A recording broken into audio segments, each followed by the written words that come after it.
Hello, I'm Eileen A. Vogel's menopause expert, and welcome to my live chat on the menopause. Every month I receive hundreds of questions from women wanting to know the answers to their queries, and I thought I would start off this live chat with a few interesting questions that have come up over the last month. And remember, you can ask me any questions that you have. Please post them in. So number one was Linda, and this is one of the most common questions that we had over the last month. And she said that she was struggling to cope with her hot flushes in the heat. Now, for those of you out with the UK, we've had an extremely hot summer so far, and many women are really just struggling with their symptoms. Their symptoms seem to get a lot worse. The problem is it's not just the hot flushes and the sweats, but the heat will affect all other areas of our lives as well. If you can't sleep at night, you're going to be unrested when you get up in the morning. That's going to affect your mood. It's going to increase your pain perception. So other symptoms such as your anxiety, joint aches and pains can multiply and magnify in this particular weather. We also find that because there's a lot more heat, you tend to get very dehydrated, and that will cause things like itchy skin, and it can also affect your digestion. So how can you cope with your symptoms in the really hot weather? The most important thing here is water. Honestly, it's one of the simplest remedies, but it's also one of the most effective. The funny thing is, if we go abroad on holiday, we automatically tend to drink more water. One, because it's nearly always available, and two, we're aware that there's a lot more heat and we need to drink more water. But we never think to increase our water in our own country. And this is where a lot of the problem lies. The minute you get dehydrated, it's going to affect your nervous system. And that's going to create floods of histamine into your system. Histamine will trigger the itchy skin. Histamine can also affect your emotions as well. So you can get very uppity, very angsty. You might find you get a lot more angry or a lot more irritated, as well as maybe getting low mood and anxiety. If you're even more dehydrated, that is going to affect your joints. Remember, water is one of the best treatments for aches and pains in the menopause. So if you're dehydrated, your joints are going to be even more dehydrated, and that's going to make the pain worse. If you are dehydrated, that is also going to affect your digestion. It's going to slow everything down. So you're more likely to get constipation, you're more likely to get bloating, and you're more likely to get cramping. So the trick here is, in the really hot weather, to drink extra water and go for at least 2 or 3 or even 4 glasses, depending on how high the temperature is, extra a day. If you're not drinking any water, then really seriously, this is the one tip that you take away from today, is just to increase your water. It can make a huge difference. For those of you that have just joined and are maybe finding the flushes or the night sweats really hard to cope with, there is a super herbal remedy called sage. We have sage tablets called Menopause that are licensed for the relief of symptoms for excessive sweating and flushes in the menopause.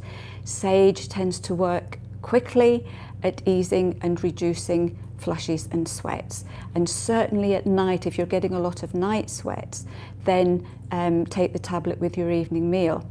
One of the tips that's now going around our office in terms of helping people to stay cool at night is that you can either get special pillows, cooling pillows, and you can now get cooling sheets as well. So you can lie on these gel-filled sheets and pillows, and that can make a lot of difference. And the women in the office who've tried it, they have said it's made such a difference to the quality of their sleep. Remember, do ask questions if anything is troubling you through the menopause. Now, question 2 is Gillian. This is a common one that I get all the time, month after month. And Gillian is basically asking, She's saying, I've always been a size 10, but now I am piling on the weight. She hasn't changed anything, and she exercises a lot. I'm sure I've talked about this before, but it's one that's always worth recapping. When your hormones start to change in the menopause, one of the things that happens to a lot of women is that this starts to affect your nervous system, and your nervous system ends up going into flight or fight mode. Now, in ancient times, flight or fight mode would have saved your life because emergencies were not that common. Problem today with modern life is that we are stressed the whole time. Our lives are busy. We've got the stress of the menopause, we've got the stress of looking after family, being with friends, our work, just what's going on in the world today. All of these things can make us extra stressed and extra anxious, which means that your nervous system is going to be in flight or fight practically the whole time. So if you cut calories quite significantly, and especially if you go low fat, your body will think there is a famine coming. And the one thing the body will do in order to save itself in a crisis of famine is that it will lower your metabolic rate. It slows your metabolism down. And what it will do too is that any carbohydrates that you eat, the majority of them will be turned straight into fat in order to store energy for this crisis that's looming. And one of the areas where the fat goes on is round the middle. This is a coping strategy that your body uses in times of famine. If you then exercise like mad, you are putting your body through extra strain, and your body thinks there is an energy crisis. It's going, no, there's no food coming in, and now all this energy is going out. How am I going to survive? It slows your metabolism down even further. And one of the other things it quite possibly does is it will cause fatigue. It will make you stop because your body thinks that it's going to be unable to survive with both a famine and an energy crisis. So if you do a lot of calorie cutting, a lot of exercise, you are basically putting your body into this emergency situation. I had one woman who contacted me. She was down to 800 calories a day, and she was exercising 4 nights a week down the gym, and she was still putting on weight. So her body was in a total panic. So in this situation, it's really important to eat well. And I know it's topsy-turvy, you know, we automatically think that in order to lose weight, we've got to cut calories, but this is the complete opposite here. You need to eat well, you need to have good food, you need to have healthy fats. And one of the things that a lot of women find really helpful here is to go on a low carb diet, but have loads of good protein, healthy fats, lots and lots of vegetables, a little bit of fruit, and some healthy whole grains on a daily basis. And very often you will start to lose weight quite quickly in this situation. As far as exercising goes, then we need to look at fooling the body into thinking that there is no crisis. So one of the best exercises for the menopause, if you can cope, if you're not too fatigued, is to do the high intensity interval training. So this is really short, sharp exercising that fools your body. You've done the exercise before the body realizes that you've actually done anything at all. But have a rest day in between. Don't push yourself every single day, because the body doesn't get a chance to recuperate, and it goes, oh, here we go again, more exercises going. Whereas if you have rest days, stay active, but don't do anything specific. Then very often doing it that way, your metabolism will increase and you will end up losing weight much more easily. For those of you in this situation who are really fatigued and where exercise just isn't an option, you do need to try and keep as active as you can. So even a 5 or a 10 minute brisk walk, as much as you can manage, on a daily basis will just keep everything going. Just remember with exercise, if you do any exercise and afterwards you feel great, you feel energized, you sleep well, and you feel better generally, then keep doing it because your body is happy at that level. If you have to force yourself to go down the gym, if it's a real struggle, if you hate it, if your joints are sore, or if you feel that when you finish the exercise you feel absolutely terrible, then you've just pushed your body too far and you need to ease back just that little bit. So Karen, question number 3, this one comes in a lot, and this was one of my symptoms as well, so I can understand exactly how you feel. She says, I feel I could cry at the drop of a hat. I'm crying all the time and the simplest things seem to set me off. What can I do to stop it? The problem here is that as estrogen falls, it decreases your emotional control. You know, we tend to be quite stoic. Oh, I mustn't cry, I mustn't get angry, I'm fine. Somebody said something really horrible, somebody shouted at me, I'm going to take it and I'm not going to react to it. When your estrogen decreases, you can't get into that mode, and basically you are reacting emotionally to whatever is going on. A lot of women tell me they find they cry much more easily, they can't watch the news. A sad film is just an absolute no-no because they're in tears for the whole time. Some women find they can't read the newspaper.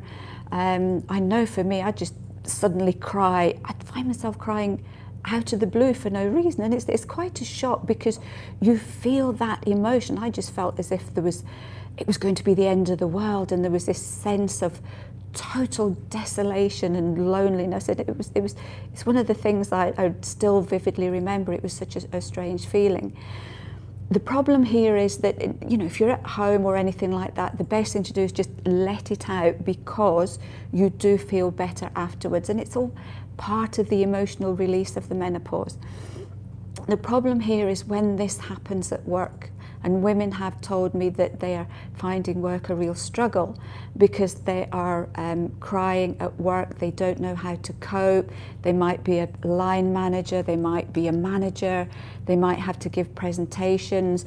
You might even be in a situation where you're working with the public, in a situation where the public can get quite aggressive or rude, and they are finding it so difficult to cope.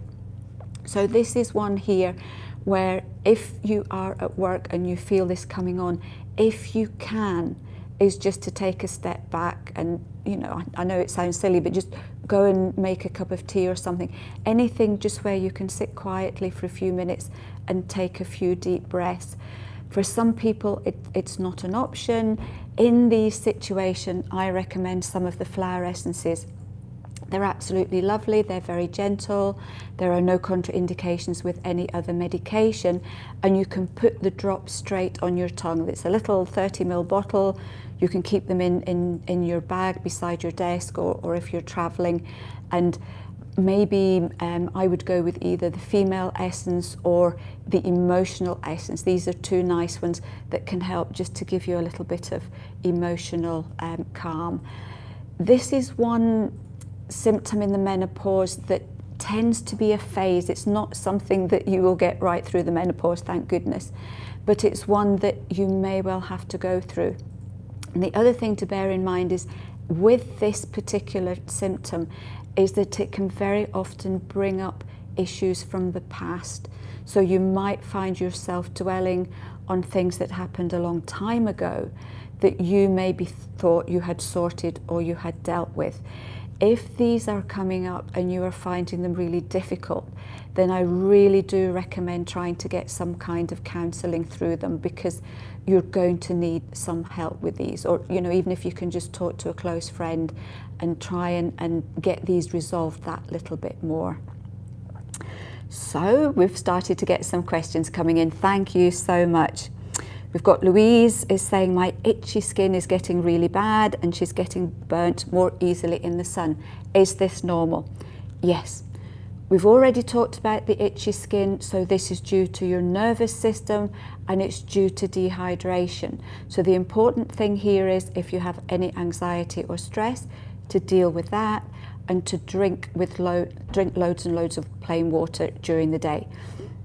Drinks like coffee and tea and alcohol and fizzy drinks will only make this worse. So these things are really best kept under check while you've got the itchy skin. The other thing that happens here is that falling estrogen affects the structure of our skin and it thins the skin. When that happens, you've got less protection, if you like, on the surface of the skin from sunlight. So you will find that you can burn a lot more easily than you could before. So in this situation, it's really important to make sure that your skin is well protected. It's a bit of a difficult situation because we need vitamin D. We need sunlight for vitamin D, but we don't want to go getting our skin burnt as well. If you're going away on holiday and you're finding, or you're a little bit worried about your skin burning, the only thing I can suggest is maybe to keep covered a lot of the time.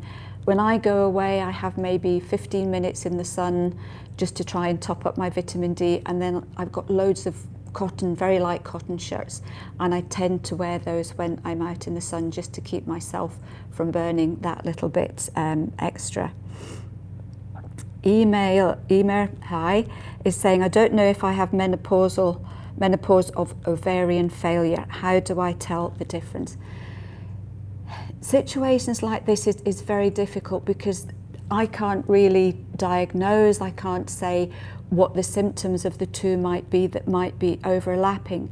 So this is one here where you really do need to ask your doctor to investigate.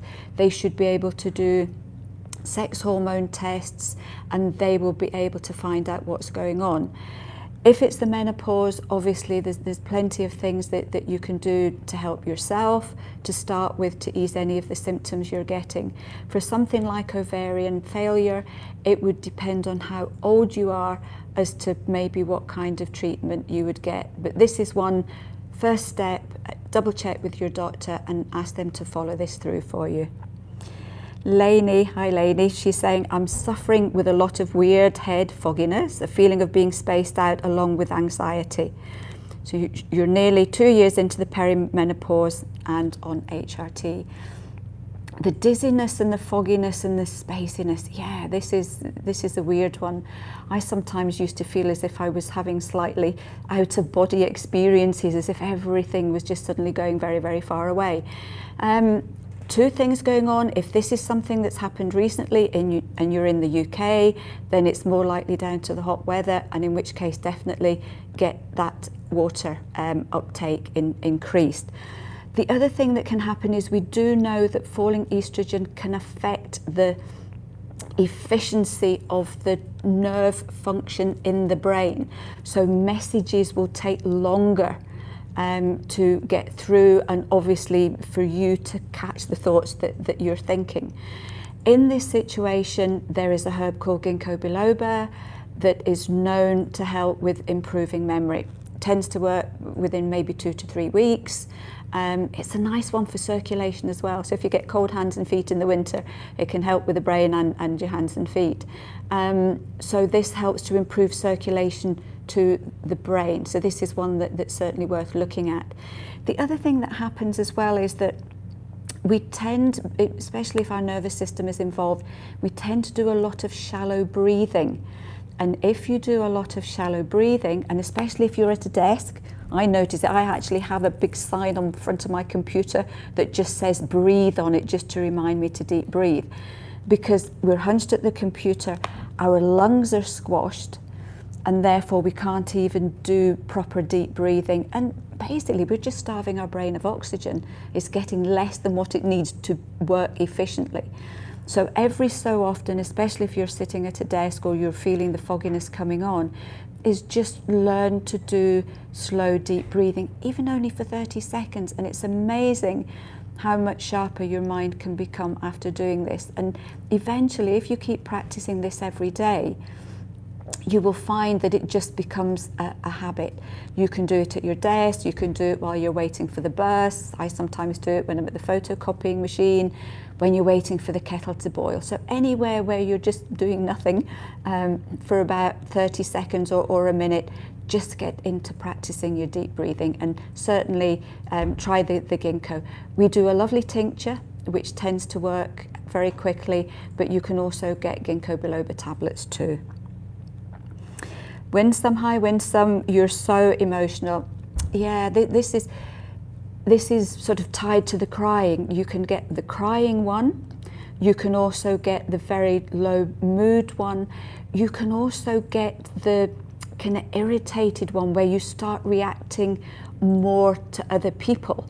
And very often we don't notice ourselves being any different until maybe your partner goes, "What's wrong with you? You're being really moody or critical or argumentative."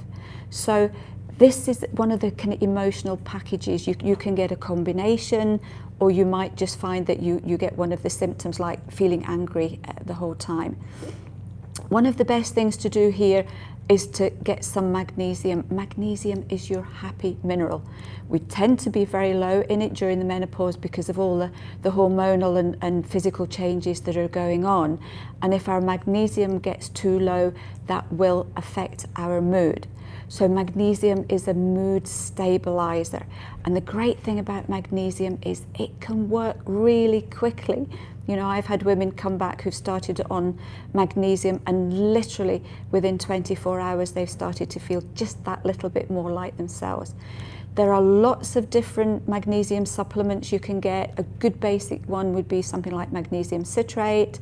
You can look at some of the magnesium amino acid chelated supplements. You can get powders now as well that you can just mix and drink. So the best thing here, if you're wondering what kind of magnesium to get, pop down to your local health food shop, and I'm sure there'll be somebody there that will only be too pleased to happy to help you.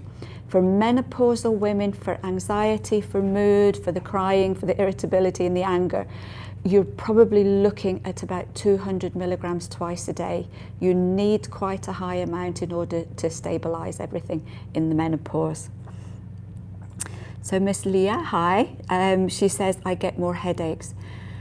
Headaches are very common in the menopause, and this is one of the symptoms that really took us by surprise when we started looking into it, because it wasn't really something on our radar.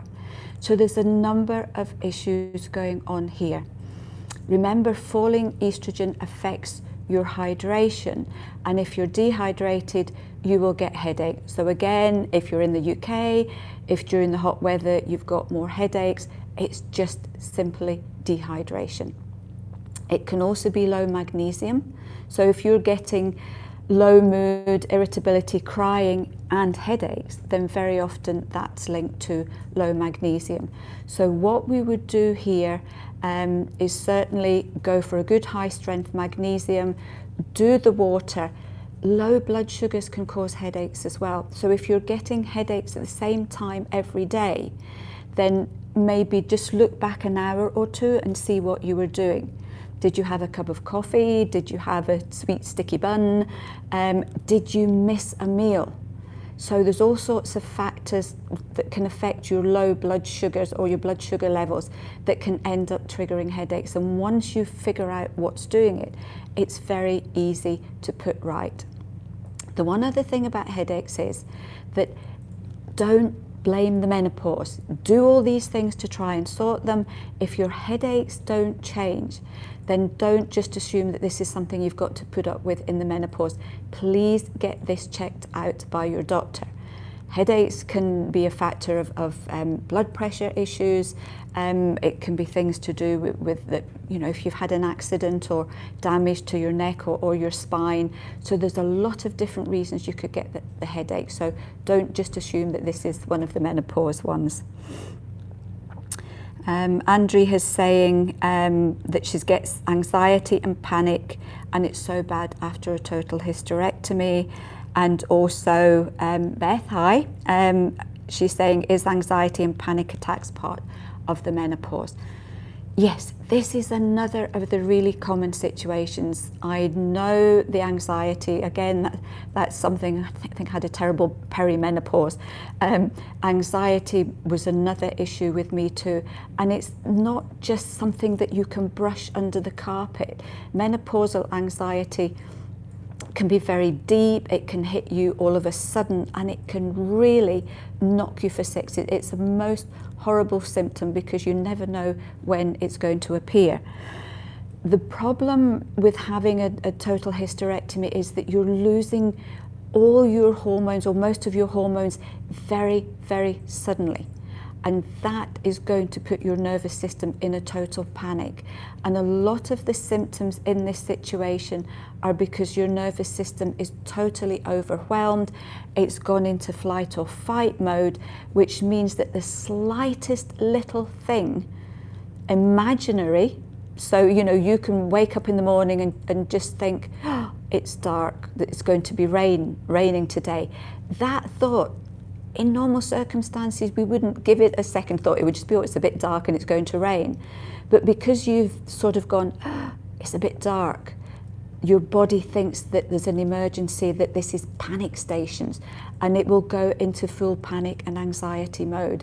And that really, if you're getting this before you get out of bed, your whole day is going to be affected by the way you feel at that particular point in the morning.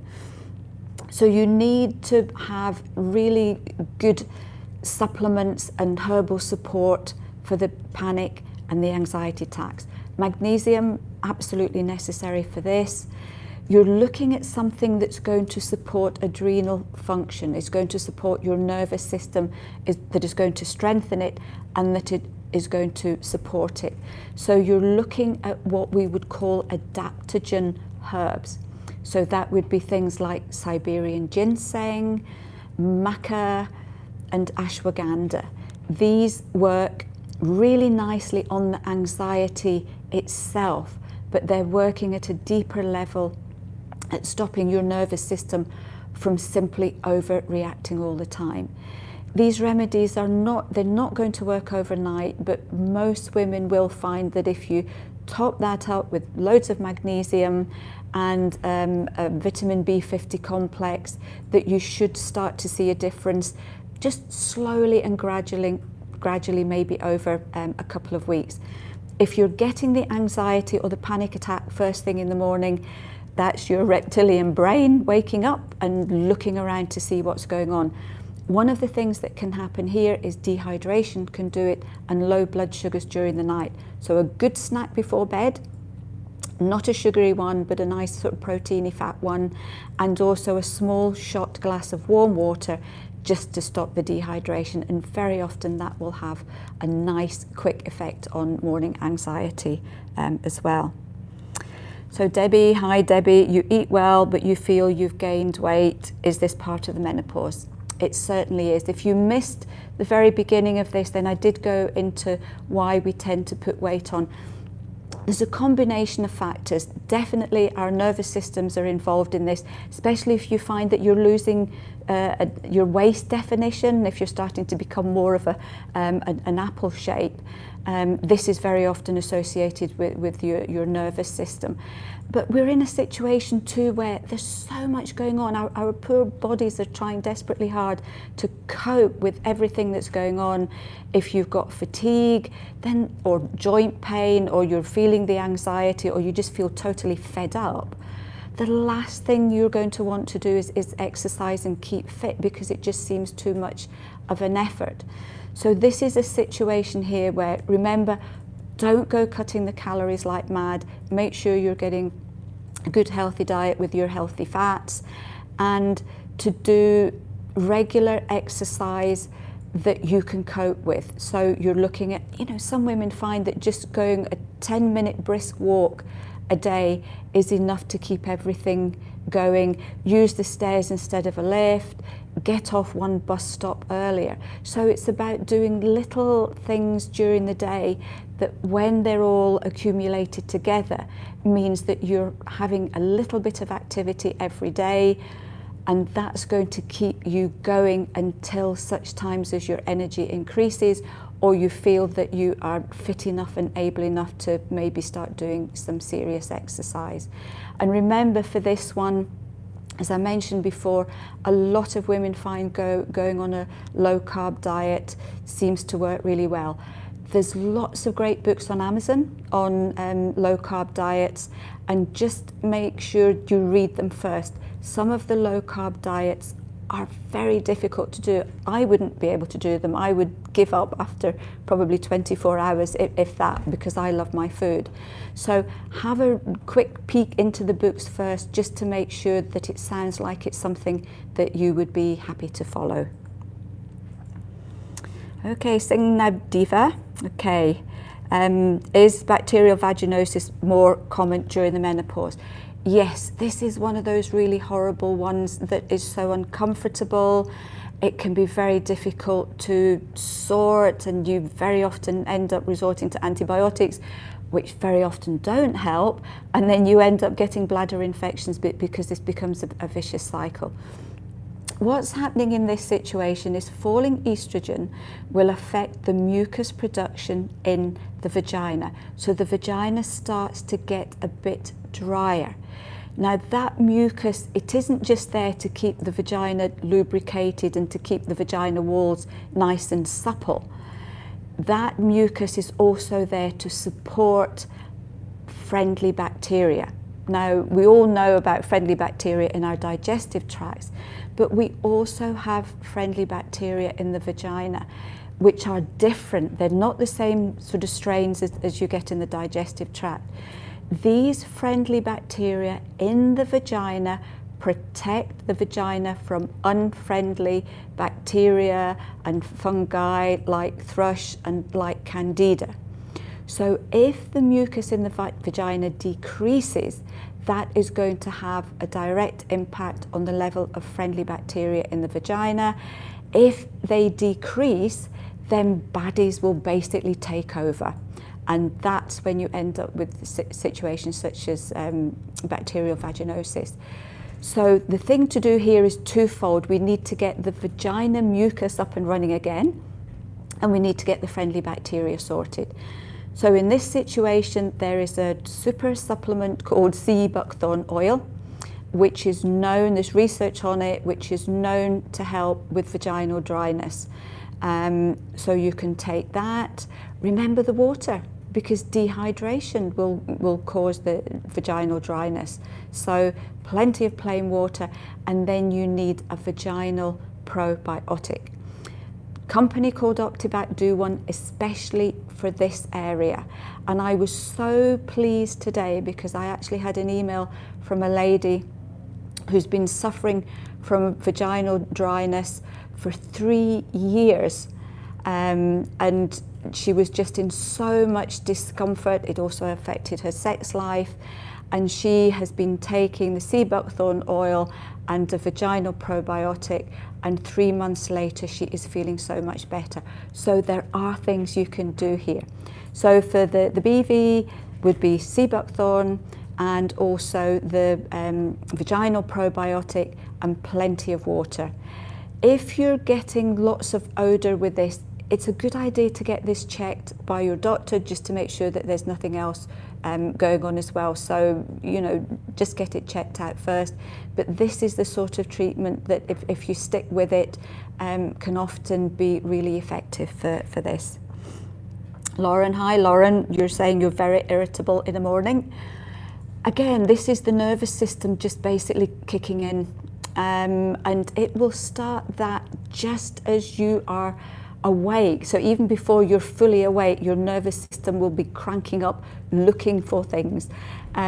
So again, as before, snack before you go to bed can be really, really effective for this. The problem if your nervous system starts kicking in the middle of the night is that it switches your hunger off.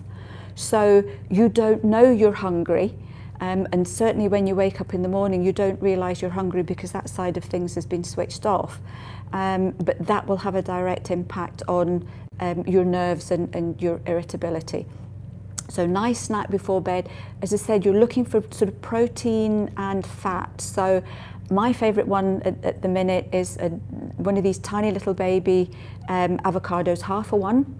So they're only very small, a little bit of cream cheese or nut butter in the whole. And that's fabulous because it's high in magnesium, it's got super fats, and it's got protein in it, and loads of other vitamins and minerals that are going to help to give your whole system a little bit of a boost as you are sleeping. Other ones you can go for is plain yogurt with a little handful of nuts and seeds. Medjool dates are really good. I don't recommend a lot of dried fruit because they can shoot your blood sugar levels up. But medjool dates seem to be able to stabilize blood sugars. So 2 of those as a snack before bed, if you fancy something sweet, can be really nice. And just remember that little shot glass of warm water as well, just before you jump into bed. If you have time in the morning, I know not everybody does, but if you wake up before the alarm goes off, or the alarm goes off and you say to yourself, I'm going to have another 5 minutes, this is the point where you can start to learn and to practice your deep breathing, because that will have a very quick impact on calming your nervous system down as well. So Brooker's Lay, hiya. She says, I'm having problems with hair thinning, which is really getting her down. How can you stop it shedding?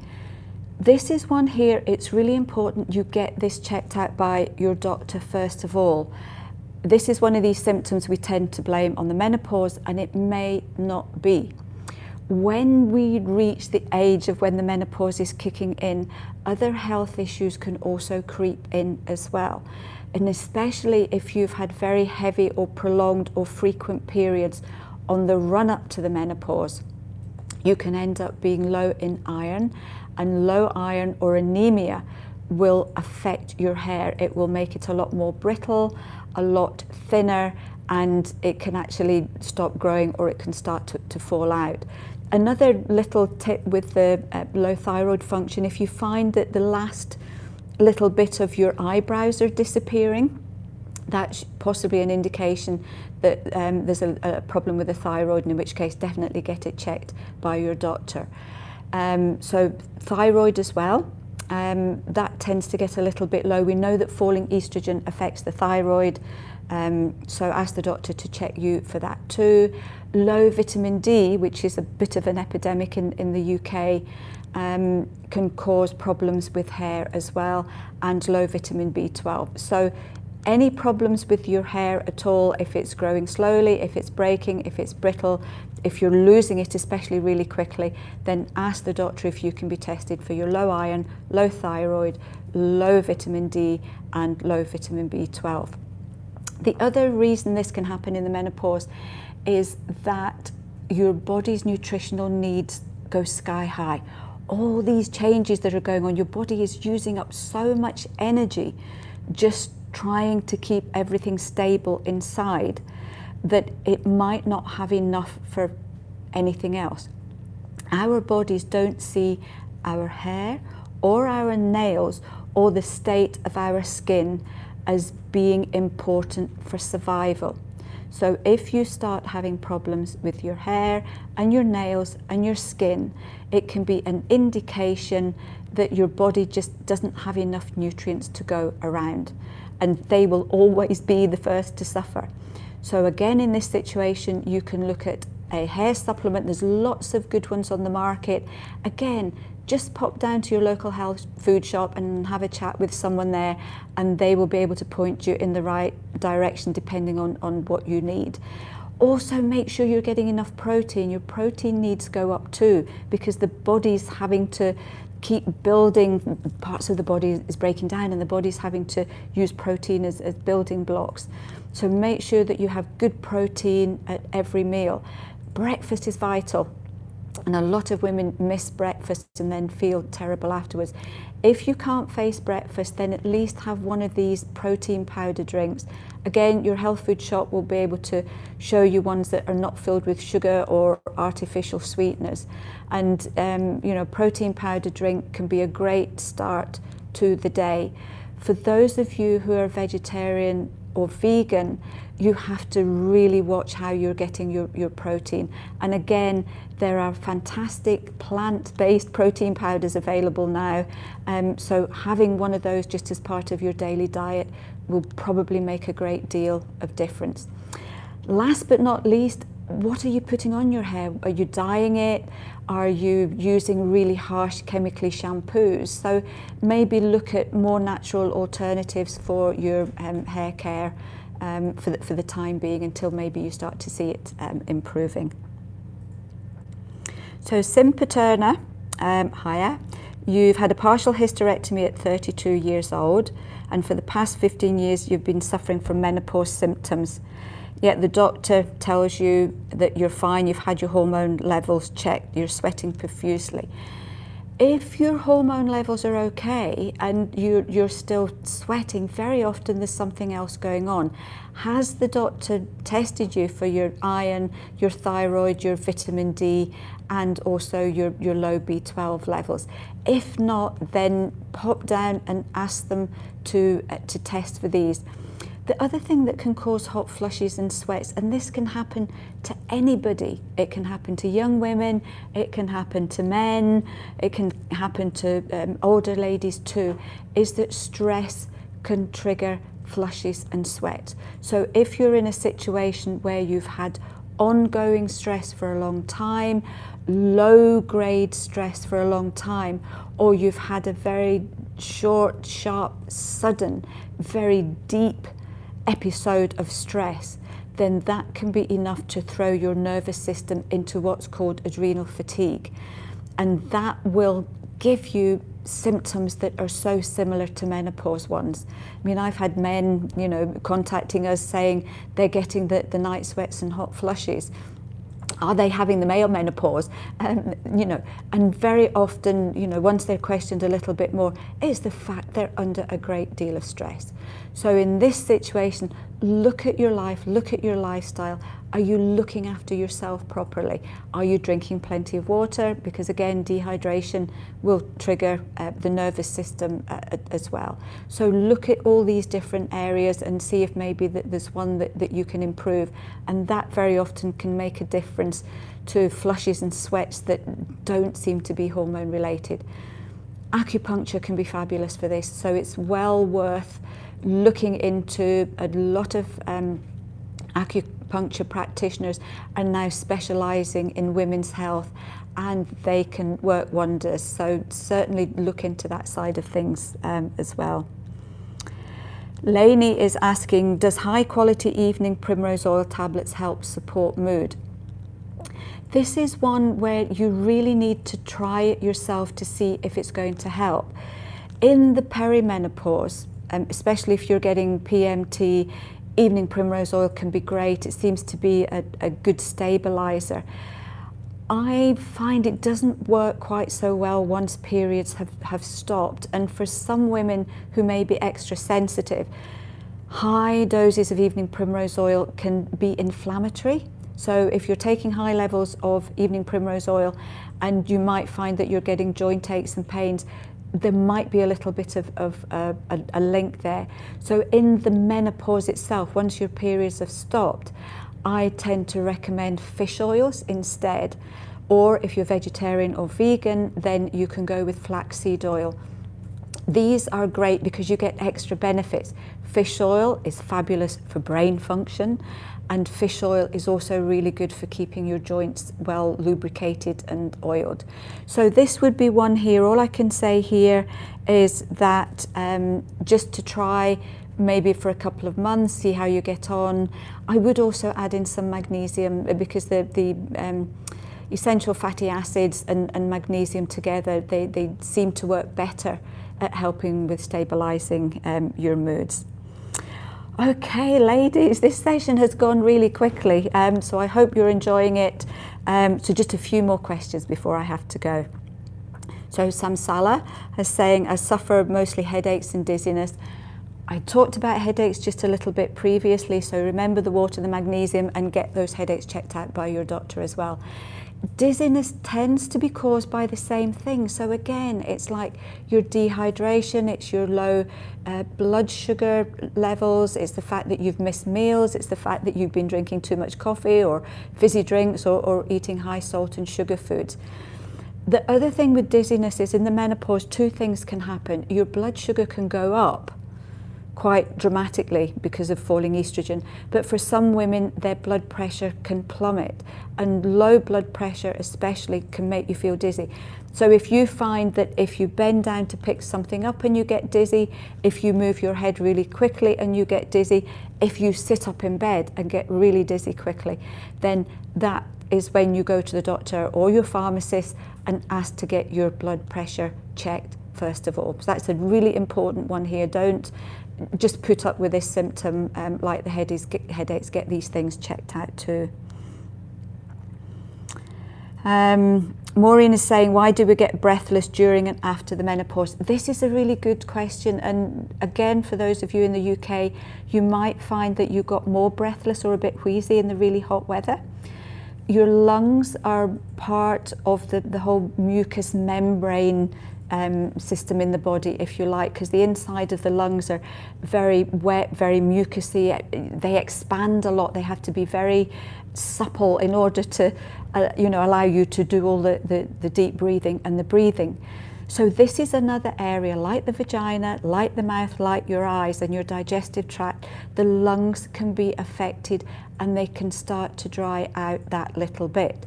What happens then is that your lung flexibility decreases. So you might find that if you have to run for the bus or walk up the stairs, that you can't actually take really deep breaths. You can also get breathless really quickly. You might find that it's painful to take deep breaths. In this situation, doctor first of all, because it might not be the menopause.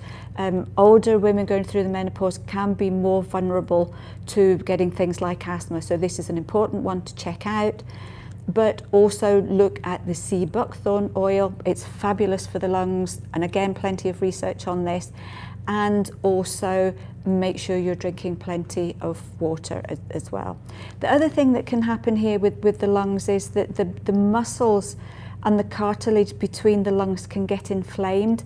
And so if you find that you're quite tender, if you press in just in between the ribs, and if you find that maybe bending down is really painful or twisting is painful, that can be inflammation of these particular areas. Again, just double check with your doctor. In that situation, things like devil's claw, the herb devil's claw is a natural anti-inflammatory and can be really good here. Satya, you're talking about mouth dryness. This is the last question, ladies, and the nose as well. It's the same thing. Your nose is the mucous membrane. Your nose is usually a little bit runny, a little bit mucousy, as we all know when we get a cold. And for some women, the nose can dry out too. It can make you more prone or more vulnerable to hay fever. A lot of menopausal women start getting hay fever when they've never ever had it before. And again, it's just due to the fact, possibly, weaker immune function, and also the fact the nose starts to dry out. Your nose will become more sensitive to everything, all the smells, any pollution, any dust, any fumes, any even perfume and things, paint. So you can become a lot more sensitive to smells because the nasal mucous membranes are drying out. So any of the eyes, the mouth, the nose, the throat, the digestive tract, the lungs, the bladder, and the vagina, if any of these start to dry out, then sea buckthorn oil is the one to go with, and loads of water. So another great session, and thank you for all your questions. If I didn't get a chance to answer yours, I'm really sorry. But if you have any other questions, if any of you have other questions as well, you are more than welcome to email me directly and I will get back to you. In the past, by the time I've got to my desk, there have been emails waiting for me. Please don't expect an answer straight away because I'm going to have a cup of tea first. But my email address is eileen@bioforce.co.uk. Also look out for my weekly menopause videos that come out every Monday, and to check out our A. Vogel Talks Menopause video library. We've got over 160 videos on all different symptoms of the menopause that you can click into and just sit and listen to get more advice and more tips. If you haven't subscribed already, please subscribe to this channel and remember to hit the bell icon so you can be notified every Monday night for my weekly videos and also when the next live edition is going on. Thank you so much for joining me, and until next time, bye.